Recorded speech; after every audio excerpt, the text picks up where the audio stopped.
शहाद्यात वनविभागाचा ढिसाळपणा उघड, मध्यरात्री तरसाचा खुलेआम वावर, जुनी पोस्ट गल्ली व भोई गल्लीतील नागरिक जीव मुठीत घेऊन.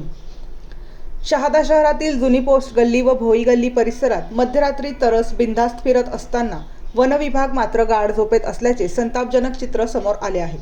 घनवस्तीच्या भागात तरसचा मुक्त संचार सुरू असताना एखादी मोठी दुर्घटना घडण्याची वाट प्रशासन पाहत आहे का, असा संतप्त सवाल नागरिक विचारत आहेत.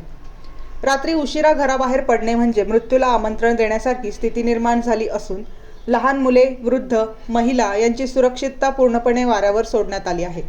वारंवार तक्रारी करूनही वनविभागाकडून कोणतीही ठोस कारवाई नाही, हे प्रशासन बेजबाबदारपणाचे जिवंत उदाहरण आहे.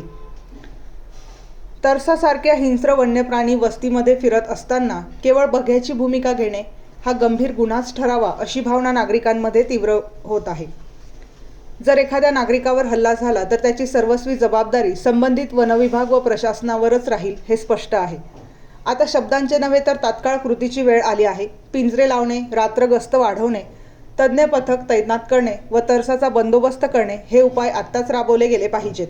अन्यथा जनतेचा उद्रेक झाल्याशिवाय प्रशासन हलणार नाही का, असा संतप्त सवाल उपस्थित होत आहे.